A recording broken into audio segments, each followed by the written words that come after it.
اتنا مت بولیں کہ لوگ آپ کے خاموش ہونے کا انتظار کریں، بلکہ اتنا بول کر خاموش ہو جائیں کہ لوگ اور سننے کا انتظار کریں۔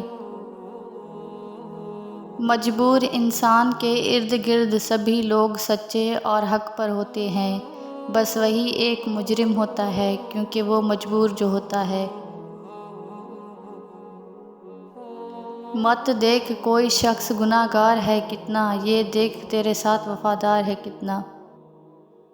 اس وقت بولیں جب آپ کو یقین ہو کہ آپ کے الفاظ آپ کی خاموشی سے زیادہ خوبصورت ہیں۔ اے مومن، جب تک تو نقصان سے ترقی نہ کرے تب تک کمال کو کبھی حاصل نہیں کر سکتا۔ 1000 قابل انسان مر جانے سے اتنا نقصان نہیں ہوتا جتنا ایک احمق کے صاحب اختیار ہونے سے ہوتا ہے۔ موت ایک تلخ حقیقت ہے، اسے میٹھی حقیقت بنانے میں مصروف رہو۔ غمگین نہ ہو، جو بھی تو کھوتا ہے اسے کسی نہ کسی اور نعمت کی صورت میں واپس پا لیتا ہے۔ اگر آپ کے ساتھ ناانصافی اور زیادتی کی حد ہو جائے تو صرف اتنا سوچ کر خاموش ہو جانا کہ جو ذات اوپر بیٹھی ہے وہ بہت بے نیاز ہے۔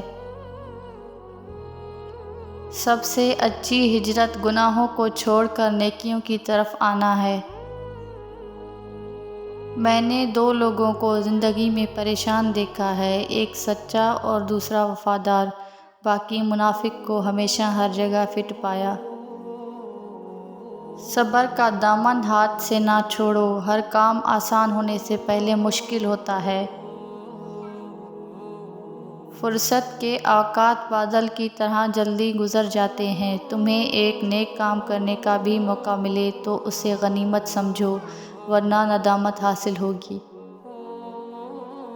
حضرت علی نے فرمایا، کبھی اپنے دوست کی سچائی کا امتحان نہ لو، کیا پتہ اس وقت وہ مجبور ہو اور تم غلط فہمی میں ایک اچھا دوست کھو بیٹھو۔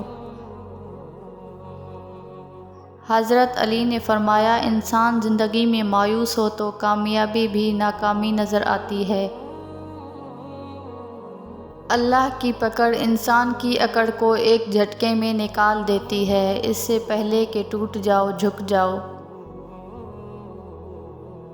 اللہ کے رنگ میں رنگ جاؤ اور دیکھو اللہ کے رنگ سے اچھا اور کوئی رنگ نہیں۔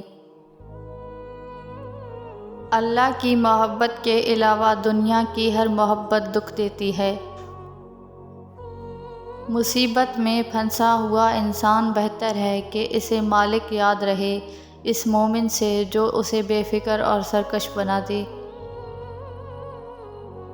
صبر کڑوا ہے لیکن اس کا پھل شکر و شیری ہے، صبر ہر راز کے کھلنے کا رہبر ہے۔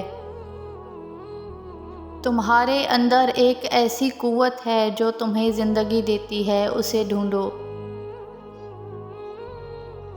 مجھے فرق نہیں پڑتا کہ لوگ کیا کہتے ہیں، میں ایک اچھی بیٹی ہوں، یہ میرے بابا کہتے ہیں۔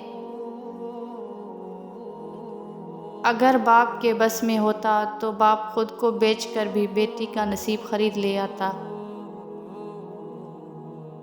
لا حاصل محبتیں زندہ دل انسانوں کو اداکار بنا دیتی ہیں۔